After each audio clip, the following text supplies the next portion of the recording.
Welcome to Inhales with Keni Silva, and today's guest is a young lady who faced devastating health challenge at a very young age. And while waiting for a life-saving surgery that she hoped will change her life, it actually left her paralyzed. But she didn't give up. She didn't lose hope. And today she's actually back on stage singing. Welcome, Isabella Ullo. Hi. Hi. Oh my gosh.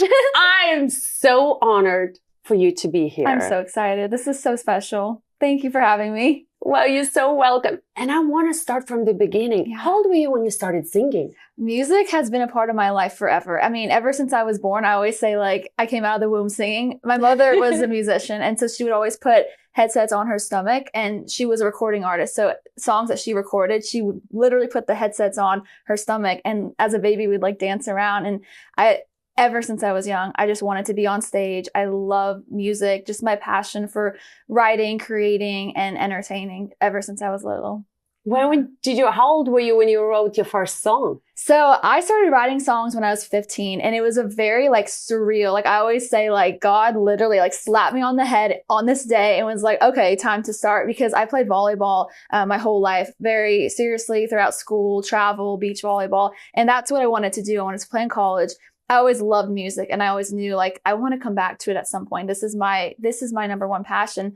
And I remember I woke up one day and I grabbed my guitar and I literally just sat in my room, and it just started flowing. Everything just started coming out. And I was like, this is it. My life has changed. Like I never learned how to write a song. I sat down and it came from just literally all the structure, everything just instantly came out. And I was like, my life has officially changed. I always say like, that's the day I like clocked in for work.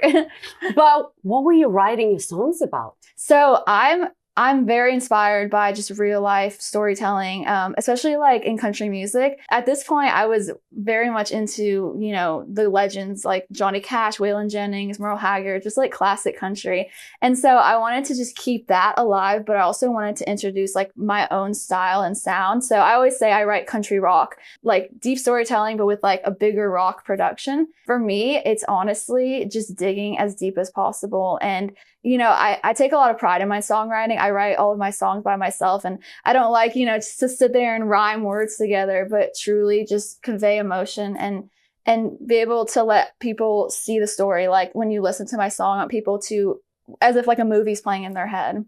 And you play the guitar. Yes, so that's the only instrument. So you put together the music, melody, everything. Yeah, wow. yeah. And now what happens? So after that, songwriting it's such an interesting process, because you could literally write a song in 5 minutes, or you could start a song and finish it 5 years later. Like it's all about like the creativity. And then I have awesome producers in Nashville, and I sit with them and we create the buildup of what instruments we want to add, and then watching the song, that I wrote sitting on my bedroom floor, then get added with like the big drums and the guitars and everything, and then laying my vocals on it. Like that's like watching your baby being born.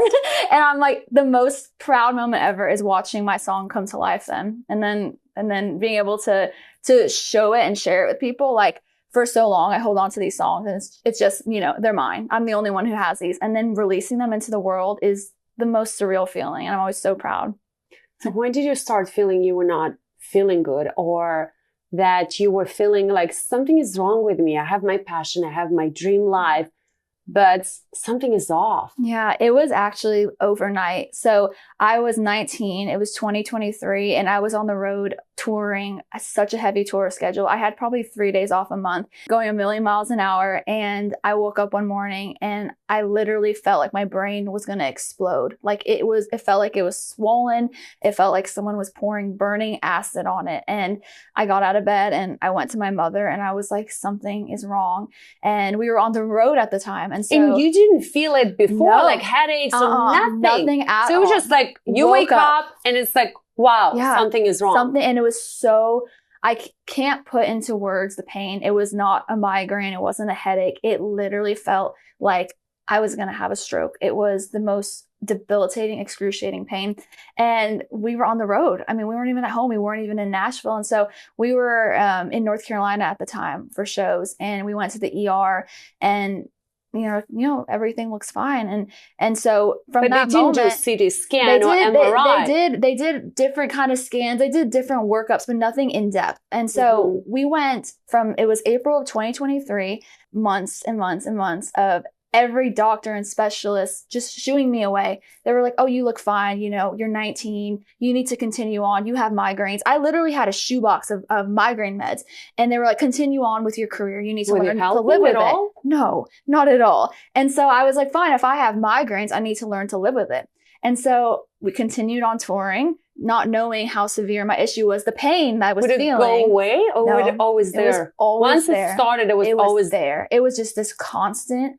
And so I would be playing shows, and then I would feel my brain rattle in my head. I would black out mid-show. And to me, I was like, well, if this is just migraines, I'm putting on a show. I'm still giving, this is my life. Music is my everything. Wow. And so I continued on with my shows. I kept going, and I was like, something is so severely wrong, and we're not getting any help. And we were just crying out, praying, oh my gosh, like, please God, let us, find what's wrong.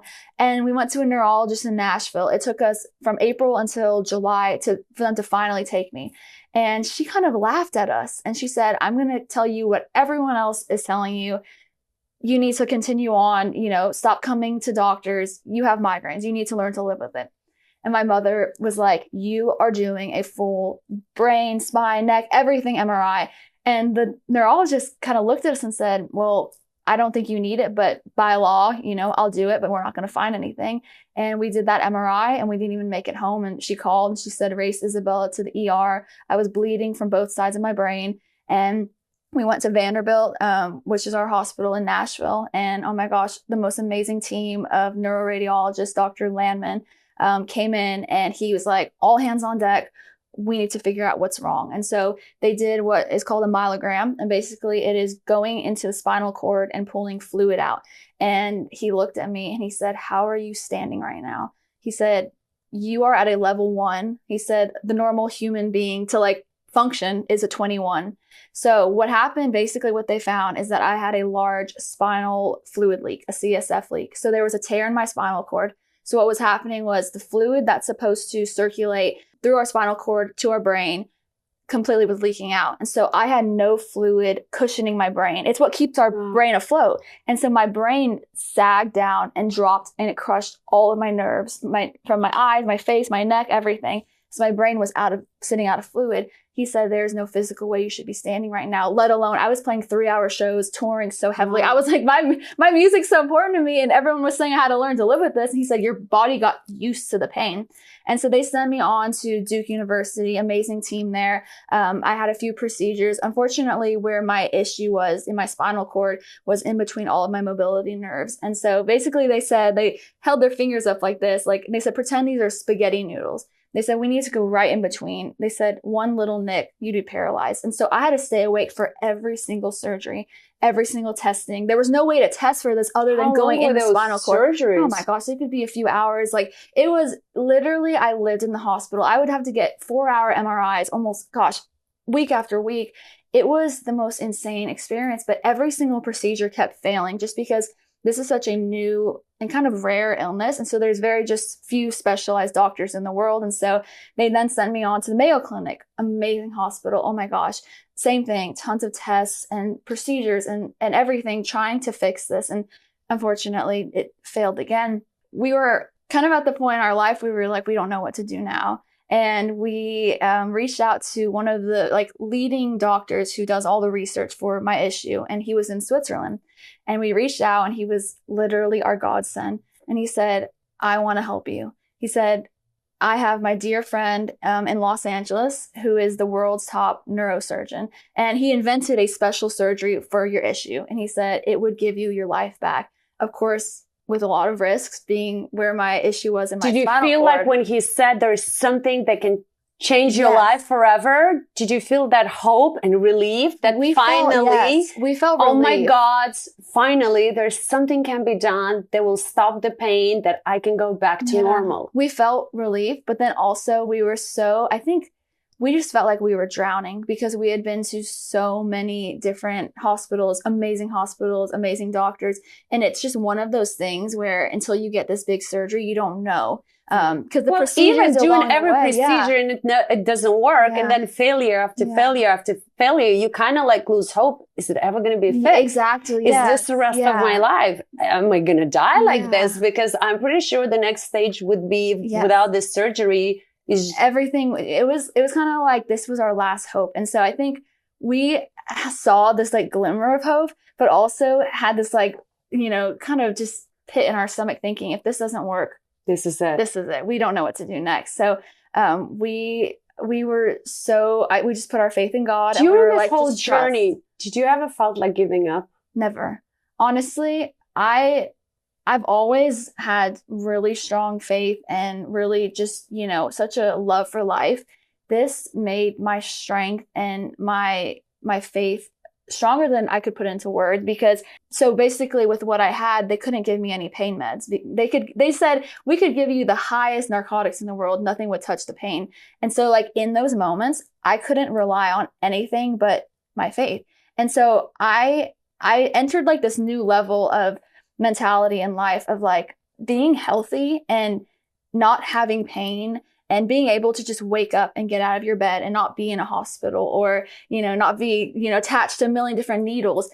That right there, that is the biggest blessing. That's like, it stripped everything back from me. And I wake up with so much gratitude now because, you know, when you get everything taken away from you, you learn to appreciate literally the smallest things in life.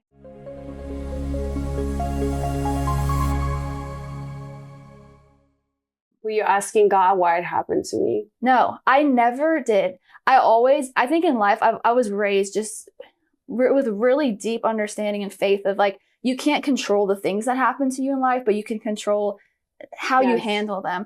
And so for me, I've never, no matter what happens in life, that's my biggest thing is trying to find like the lesson. Like, of course you don't know why it happens and you wonder because, you know, I was in the height of my career kicking off and then I wake up with this. I never once questioned God. I think I just would try to dig as deep as possible. And one of the biggest things my priest in my church back home, he told me, he said, it's not why you're suffering. He said, but it's the willingness to suffer. And that was what I would repeat every single day of, I kind of offered up this suffering in the sense of like, I can't control this, but I want to offer this up and find purpose in the pain. And I wouldn't ever want to relive it, but I wouldn't trade it for the world.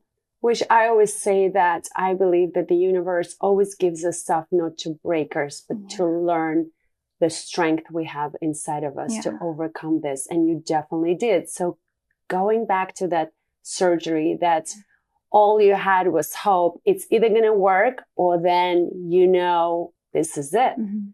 So how long was the surgery? What did you feel that day? So we flew from Nashville to LA. This was my first time in California, and it was so exhilarating and exciting, but also like knowing what I was coming here for. This is not what I came here for. I want to be on a tour here. I want to play in a SoFi Stadium. I want to be going to the best hospital. Right. And so for me, I was like, okay, I'm just going to make the most of it. And so we landed and it was so beautiful. And our hotel was literally right next to Cedars-Sinai in Beverly Hills. And so it was Christmas time. And you know, it was just a beautiful Oh my God, it was Christmas miracle. It really was. And so we went to Cedars-Sinai and we met with my surgeon. Amazing. Oh my gosh, Dr. Shabank. And it's super funny, very like sarcastic doctor. To him, he's like, oh, easy, I'll fix it. And so for us, we're freaking out because, you know, this is a really big surgery, but he's like an expert at it.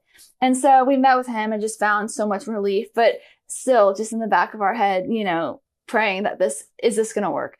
And so the day of my surgery, they're about to put me under and my family, they all came in and we're praying and just, you know, holding on to the very last second and they wheeled me back. And then, you know, I woke up from my surgery and I'm like, oh my gosh, like, you know, it happened. I had my surgery and I had to lay flat for 48 hours. I could not get up. And so once I was able to then start moving a little bit, it was brutal. The recovery was, oh my gosh, I needed like 5 people just to lift me out of bed. Like I couldn't move. I couldn't do anything. And so when the first time I was allowed to start moving a little bit, they let me take a shower, and my mother was helping me put on my sweatpants. And she was like, you know, put your leg in. And I was like, I can't. I can't move at all. I can't do anything. And But it was several days after the surgery. So it was right after. I just couldn't, I wasn't allowed to get up. So I wouldn't know. And so then you didn't feel, when you woke up, you didn't feel immediately something is wrong. No, I didn't feel, because I was in a lot of pain just with them going into my spinal cord and being able to like fix the issue. But I wasn't allowed to walk. So I didn't know anything. And so then I was like, oh my gosh, I can't. With every bit of strength, I was trying to lift and move and everything. And I would step down, my leg would just collapse. I couldn't stand up. I couldn't move it. And my right leg had become paralyzed. And so the whole team, the neurology team, had come in, and we, did every exercise you could to try. And we didn't know. We at this point. So it was just one leg. It was my right leg, but I could not walk without the walker, because I couldn't stand up. I literally could not move anything. And so they released me from the hospital. And at this point, it was basically... Wait, what was your thoughts when you realized, like, okay, how about, by the way, did the headache stop? Did yes, that pain everything stop? was fine. So that was healed, cured. Yeah. And then you realized, like, wow, so this is fixed, but now I had to give up something. Yeah. And it's just so important for a young lady to be able to walk. And like being on stage. For me... Oh my gosh. This is really a testimony of your strength and how much you want to be on that stage singing and creating. It was the different emotions that I guess went through our brain. Like it was so much, because like in one hand, I had the big surgery, like I did it. And then now like we have videos from the hospital, and I'm literally just, I'm pushing on the walker, and it's like, oh my, like, is this going to be forever? Like I didn't know. And I was like, okay, just day by day. Like, let's just, literally take it. You had hope you will walk. I had hope. I had this sense of like peace. I knew, I was like, I'm going to figure this out. I didn't have any reassurance. I think you were just tired of fighting. Yes. And at least the pain from the head was away. So at least now you can start thinking. Yes, exactly. And that piece of relief, it worked. Yes. Yeah. And, so you just wanted to enjoy for at least a second that, you know what? I'm finally at peace. Yeah. This worked. The rest will figure it out. I had a lot of faith in it. I was like, I've got this. And basically it was like, since the surgery was in my spinal cord, I needed time for those nerves to wake up again, basically. And so I had to relearn to walk again. And it was crazy, because I did my recovery, a few days we were in Beverly Hills, and then we went to Newport Beach. And it was the most surreal experience of like, when you lose the ability to walk, to use your leg, it's something like you in that moment, like I was like, everything, just the simplest things, it's such a blessing, because getting out of bed, I couldn't get out of bed. I couldn't, you can't literally, you can't go up the stairs, you can't do anything. And so I was like, no, I'm on a mission. So the day I got released from the hospital, we would go on walks morning till night, because that's what they said. Like, you just need to learn how to walk again. I need to learn to connect these nerves to my brain to get that function working. And so I would just walk. And it's so funny, because we're in Beverly Hills. I just got out of surgery. I'm like in sweatpants, and I'm just going up like Rodeo Drive. How old were you back then? So this was December. This just happened, my surgery. So I was 22, and I'm just like going up and down the streets, just like with everything. And like, just relearning how to walk. We're, in Newport Beach, and I was like, let's go on the sand, because like, that's going to really test my strength. And so it's so crazy looking back on. But did you feel that it was getting better in some? It wasn't. Or you felt it was like still lagging behind me. And then there was one morning I woke up, and I got out of bed, and my mother had helped me, and I stood up. And so when I lost the mobility, I couldn't lift it. I couldn't do anything. And I got out of bed, and I just lifted my leg, and I was like, oh my gosh, mommy, oh my gosh, like it's coming a little bit. And so then like day by day, it started coming back a little bit. And then finally, there was like a day where I was like, oh my gosh, it's all back. I can walk. And it was crazy. We had gone to the beach, and the sun was setting, and it's like one of those moments out of like a movie. And I put my walker away. I was like, I still kind of limped a little bit. You could tell it was a little off, but I could walk, I could stand up, I could move, I could bend. And the sun was setting, and my family and I just lost it. my brother and my mother, like we just all started hugging, and it was like, oh my gosh, like I said, like a movie ending. It was so surreal. In life, you don't really like think about it. You know, we get up and we just go on. We get out of bed. We don't think about anything. We race out the door trying to like do what's next. And now, and I swear every morning, like the first thought that comes to my head is like I can walk, or I'm not in pain, or I'm not in a hospital. And I don't know. I wish that everyone could not go through something, but experience something in their life that just makes them appreciate. Just, I guess yeah, people don't have to not go to through go things, through just things. to be grateful for simple health. Yeah, just yeah. You know, for walking, for not being sick. And I think in this fast-paced life where everything is a comparison, who did this, who did that, who has more, we forget that the simplest thing that we are born with, this is the most things we should be grateful for, because one day you might not have it. And then your whole life changes. It doesn't matter what you have, because you can enjoy it. And I realized that when I traveled the world, and when I was in India and I saw those kids having nothing, they were so happy. And this is when I was thinking, like, why we here are not happy, especially in California when we have a beautiful weather and everybody has everything, but there's always something that stops people from being happy. Just happy that you woke up. There's sun, there's this. And yes, moments like this remind us for the rest of our lives that this is the true joy. Being independent, being able to walk on your own, not to depend, not to wake up with pain, which no matter what you have, if you have to wake up with pain every single day, that changes your life. Exactly, 100%.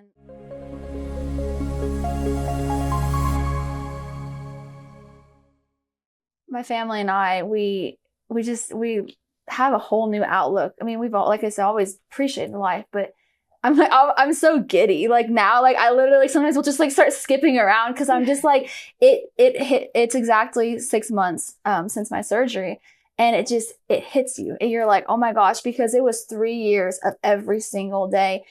For so long, no answers. We didn't know what was wrong. Did you stop your music career? No, I kept it going. And like I said, you know, until we knew what was wrong. So when we found out what was wrong, the doctor said, you're not going to make it worse. You know, you're safe to play. You're going to be in a lot of pain. So it's up to you. And so I would, you know, try to keep playing shows and just keep on going and recording and writing and doing my music full time. But now I literally feel like I made it to that finish line. Like I am free. Like I have nothing holding me back. Because there was always that thought in the back of my head of like, I'm always going to have to get a surgery. I'm always going to have to, you know, go through, you know, pain. But now, like having this clear, like, oh my gosh, I'm ready. Like I can now 110% attack this full on. So I feel like free now. And how did your music change during this whole time? Did you see through the lyrics that, you know, you expressed more pain, more gratitude? Because I know even with my daughter, when she went through hers, her music is exactly her storyline, from being in the hospital to having hope to now finally writing a teenage, you know, love songs. Yeah, 100%. For me, there's a song that I wrote and I recorded, and it's called Seasons Change. And basically for so long, you know, I would just be laying flat in bed. And even though I tried to continue my career, I was still in and out of hospitals and in tremendous pain. And the biggest feeling I felt for those 3 years was I felt like the world was just going on and I had to just watch everyone participate, and I couldn't participate. And I was 19. So from 19 to I got my surgery at 22, I just feel like those years of my life, I just had to watch everyone kind of, you know, go on with life and grow up. And I wrote this song basically like from the point of view of like, there was a tree outside my window. And for so much of my illness, I was laying flat looking at that tree. And I watched like every season change. And it was like one of those things where I was like, wow, I can't even go outside to enjoy this, or I can't even experience this right now. And I had this hope because a lot of my illness and surgeries were in winter time. And I always had this hope of spring. I always thought, you know what, when everything starts to bloom, I'm going to feel better. And I just had this, oh my gosh, I can't wait. And so basically the song is about, anyone that's going through a hard time, spring always comes. It will, no matter what, you will get better. Everything will get better. And so I wrote that song when I was sick. And it was crazy because I didn't even have my guitar. I couldn't even hold my guitar at this point. And I would jump up in the middle of the night and I would get a new verse like every night. And I would like write it down on like a tissue box next to me or like a little Post-it note. And then finally got to put it all together. But it basically is just that hope of like, no matter what you're going through, don't give up. Like it will get better no matter how hard it is in the moment. It's so scary. But just that hope of there one day there will be a time when you can look back and realize, oh my gosh, we did it. We made it to the other side. And now I finally have officially made it to the other side. And you're so lucky because your mom, your brother are such a big support. And it looks like they've been with you through the whole journey, which is, unfortunately, not everybody is lucky enough to have that support group. Do you think it brought you closer, or there were moments where you felt like you were a burden to them, or that you are, you had guilt that you're causing all these things in their lives too? We are the best of friends. Literally, like, we're a team and we always have been, but this made us, oh my gosh, so close. Never, ever did I feel like a burden or anything. It honestly pained me to watch them see me in pain because I'm gonna cry. My brother is like my best friend, my big brother. He's so protective, and my mother is like a sister to me. And they felt so helpless. And so the times when I was in the most tremendous pain and I'm just watching them break down in tears, and that hurt me because I didn't want them to see me in pain.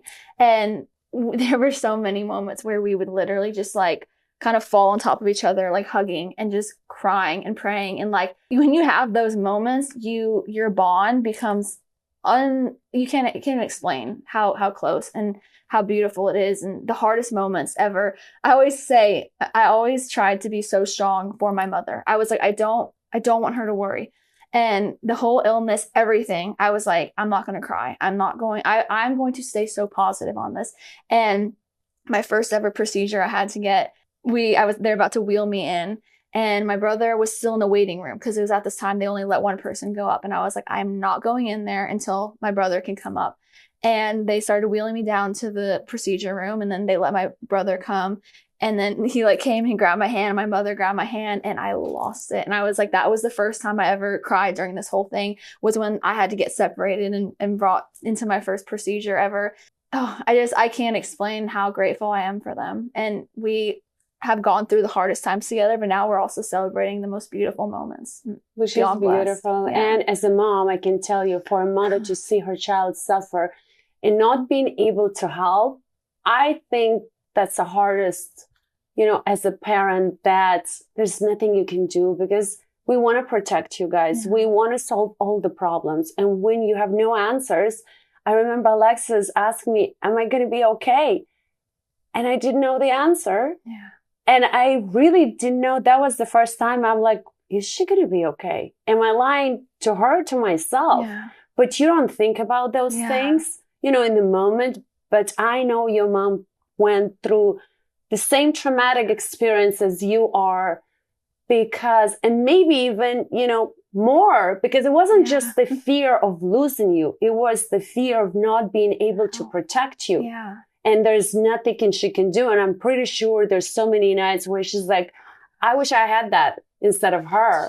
That was the biggest thing she would say. She would tell God, take it away, give it to me. And oh my gosh, it pained me to watch her have to go through that, because she literally she gives her life to us. I mean, she literally is, oh my gosh, everything she does is for us. And in those moments when she like physically couldn't help, she was there and giving me the most amazing care and comfort and love. But nothing could take that pain away, nothing at all. And in those moments, and it's so crazy because like I feel safest when I'm with my mother. Like that's in those moments. But when I would have these pain, it was the most surreal feeling, because like I said before, it was like, I felt like it was just me and God. There was nothing else. And to experience something like that it was like an out of body experience, because you literally can't rely on anything else. You can't rely on any pain meds. But it was like, I dug so deep and truly found my strength in knowing, there will be a day that this will get better. And it was life-changing in so many ways, in so many aspects.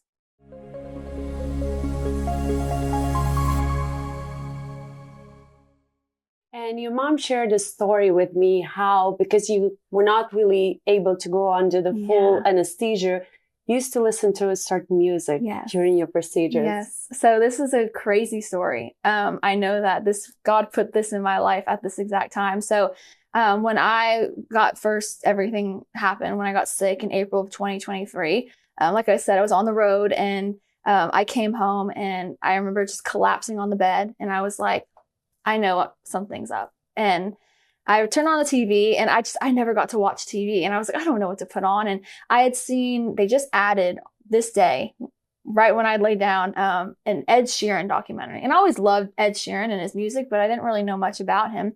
And so I watched this documentary, and it changed my life.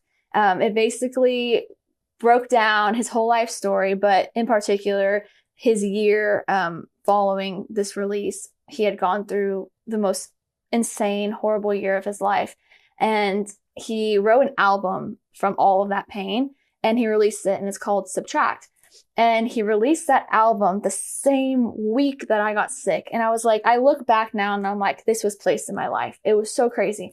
And so it's one of those albums that, like, it gives you strength. You feel his pain, and we needed that. It literally, every single day, my family and I would listen to that on repeat. And so when I went and had my first procedure at Duke, which is crazy, that's actually where his wife went to college, I'd asked the surgeon, I said, okay, I know this is a very serious, surgery, but is there any way you could play any music? And he was like, no one's ever, asked me that before. And I was like, it would really calm me down, because I couldn't be put under at all. I mean, I was wide awake. I would feel them digging deep in my spinal cord. It was the most insane experience of my life. I mean, basically, it was like they were torturing you a lot. Yeah, exactly. That's how it feels, Exactly. And so the surgeon was like, oh my gosh, yeah. And so the overhead speakers, they would play Ed Sheeran for me. And I had so much comfort. And then every hospital I would go to, I'm at the Mayo Clinic. Mayo Clinic's the top hospital in the world. And, I have a team of doctors around me, they're digging in my spinal cord. I'm wide awake. Everyone, you're awake, and just being awake in like a room, it was so overwhelming. And then there it is every time his music's playing, and it just calmed me down and brought me so much comfort. And so last year, in April, it was a random Tuesday. I was in the recording studio, and I got this text, and it said, Ed Sheeran is in Nashville. He's doing a little private show. And I didn't really think much of it. I was like, okay. And it said it was at our local pub there. It's called Santa's Pub. And I looked at my mother, and I was like, what? This is crazy, because he was in India the day prior playing his massive sold out stadiums. And I was like, let's go. Let's see what this is about. I had no idea. They didn't know what to expect. And so we pull up to Santa's Pub, and it is limos and SUVs and security guards. And I was like, what? And so we walk up. It's small. I mean, literally gosh, the size of this room, a small little pub. And I walk in, and there's Ed Sheeran sitting with his guitar in the middle of the room, where you are. And there's probably 25, maybe 30 people in there. And we walk in, and they're like, oh, come right this way. Everyone was so nice. And I'm standing here, and you're Ed Sheeran. And he was like, he's like, I was in India yesterday. I'm going to be in New York tomorrow. He said, I love Nashville, so I just wanted to come do this little show. And I was like, this is the most surreal moment of my life. This is, I have no words. And he played every song that I would hear during my surgeries. Wow. And me and my mother are just holding hands, and literally, you're Ed Sheeran, and it's us. No mics, no lights, nothing. And then afterwards, we all hung out, and I got to go and talk with him, and I told him my whole story, and he started crying, and he grabbed my hands, and he was like, you don't know how much that means to me. He said, I wrote that album just to get all the pain out of my system. So his wife was diagnosed with cancer while she was pregnant.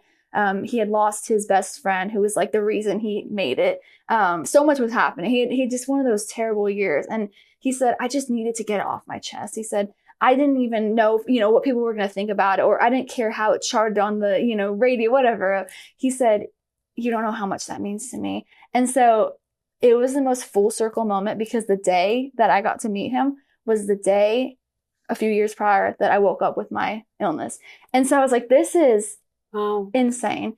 I truly feel that God put him and his music in my life. And now that I've reached, I'm good now. I have a song that I wrote, and that is my biggest dream, to now collaborate with him and be able to connect and, now being healed. We just put it all out there. I'm Exactly. the biggest believer that 100%. the moment you put it out there, the universe will put it together. But what that moment really taught you, that besides the music is really healing, it really unites people. Yes. It doesn't matter who you are, if you're here or there. Yeah. When you're in pain, it unites people. 100%. And we all are humans. Yeah. We release the pain. We all go through things. And listening to him go through pain, you connected to him, and it helped you to get through your pain. Yeah. I think that's the most beautiful thing about, like, when you experience something in life, being able to then share your story and help people, and letting others find inspiration, or you finding inspiration in others. Because no matter what, at the end of the day, we're all human and going through something hard, whether like you lose a family member or you're sick or something. We're all, no matter what, it doesn't matter if you have, billions of dollars, or if you're the most famous person in the world, or if you are just a regular person, everyone's the same. And we all go through pain. And I think it's what you do with it that really matters. Of course. Yeah. So tell me, I know exciting news that you just went to your final appointment with the doctor. Yes. So what did he say? So yesterday I went back to Cedars-Sinai, and we did our full workup, our final scan. And it was actually crazy. It was I've done, oh my goodness, probably more than people will have in their lifetime, MRIs and scans and tests. And I did my final one yesterday, and my mother actually got to be in there with me. It was so crazy. And so she got to sit in the room where I was getting my scan. And, since it was all brain and spine and neck, they had to put the cage over my face and, go into the MRI tube. And as I look up, there was a mirror on the top of the tube. And I'm looking up, and the whole time I could just see my mother. And I was like, this is the most surreal and beautiful thing ever. And then before they start the MRI, the tech said, hey, do you want to listen to music? I was like, oh my gosh, what a way to close this chapter. I said, can you play Ed Sheeran? And so I'm in this tube. It's a few hours. These MRIs are always, 2 to 4 hours. And I'm looking up at this mirror that's reflecting back to my mother. And I start bawling, and she starts bawling. And it was one of those moments where I was like, in the 3 years of the pain and the worry and the suffering, it was this moment where I was like, we did it. We have been praying for this moment. And so yesterday I got that MRI, and then I met with my surgeon, and everything is perfect, and I'm 100% healed, and I have my life back. And so I still have my wristband. And that's what we're going to do. We never did this before, but I always say that this show is not just inspiration about resilience. It's about giving hope, and it's about setting you free to the life you always deserve. So this we're going to cut, and it's going to mean your freedom. Gosh, this is it. Freedom this is from the end of all the chapter. the pain you went through, and this signifies gosh. the ending. We did it! Oh my gosh. This is for you. Thank to you. hold it tight. I'm pretty sure your mom will want to save it. 100%. But now, because I don't want to end on this, even it's such a beautiful moment to know that you are free. You are free from a part of your life where you lived in pain and fear, where you were scared, where you didn't even know if tomorrow will come. Now, what are you going to do now when you have the whole world in front of you? I literally am going to attack my music 110%. Like, this is it. I feel like can I interrupt you? Because what happened to my daughter, music was everything to her. And then she said, maybe because I knew or I didn't know if I'm going to survive, I wanted to put 100%. Yeah. And now she was at the time 14. Now she's 17. She's like, Mom, but I actually I want to be a teenager. I want to experience things. And I don't want you to limit yourself that music is all you have. Yeah. Because there's so much more to life. I don't want you to be in your 40s and 60s and say, you know what? Because I was so scared that I narrowed myself down. I never had other experiences like going to college, travel the world. I want you right now, because now this is it. You have in front of you all the roads and you can be all of it. Don't limit yourself. Just live to the fullest. Try it all. It doesn't have to be just, I know it's your biggest passion right now, but sometimes because what happened during that journey limits you. I want you to experience it all. Never say no to other things because no, if I don't go on this tour, if I don't do this, then somehow you will lose the career. No, if you were born to be there, you're going to be there. And I know stories when, you know, women stopped and then in 50s they started going back to singing. I just want you to enjoy your full life. I am. I think honestly, like, we do such a good job of balancing that. Like my mother always jokes, she's like, you go on stage and you're all done up and then I come home and I'm like in my pigtails and I'm like baking in the kitchen. And I think that for me, like you said, because it was a weird age of like, I was 19. So I didn't go to college because I was doing music, but that weird like transition from teenager to being in your 20s. And exactly what you said just now, I so resonate with that because I was thinking about that the other day. I'm like, I'm so excited just to be in my 20s and have so much fun along with, you know, doing my music. But I do feel free in that sense of like, there were so many times in the hospital, I was like, oh my gosh, like I'm not able to like experience and, you know, be 19, 20, 21, 22. But I totally agree with what you're saying. I'm like, I can't wait just to freely, you know, be a 22-year-old and have a blast and just enjoy life and just have fun in every second and every aspect of it. So 100%. Definitely. Thank you. So where people can find your music, because now we're coming to an end and everybody listening to you, they're like, we want to listen to her songs. We want to relate. We want to, you know, go through whatever we're going through, listening to her. Yes. Okay. So easiest way to find it on my Instagram is at Isabella Music. And I have all my links there, everything, you know, you can find me on Spotify, everywhere, wherever you listen to music. And oh my gosh. Do you have any tours planned? So I'm hoping to come back to California this summer for a bunch of shows. I'm doing a lot of shows in Nashville, but honestly, when I was sick, I recorded so much music. So right now I am like full release mode. Like I am going to get all of my music out there finally. So that's right now what I'm focusing on. And then yes, going back on tour. So stay updated. We got a lot of exciting things, a lot of really, really cool opportunities. I can't wait to share. Well, thank you so much for coming, Thank Isabella. you so much. And your story is a true, not just resilience, it's hope, pure hope, because you said so many times how much hope you had. You never gave up. You never once thought, I'm done. And you could have easily done it, but you never did. The faith in you, that's remarkable. Thank you so and I wish you all the best. You are absolutely amazing. And use that, you know, to heal others. And I know you would, because you have it in you already. And I wish you all the best and receiving a Grammy for that beautiful music that you're creating. Thank you, Isabella. So Thank you so much. Thank This you. was so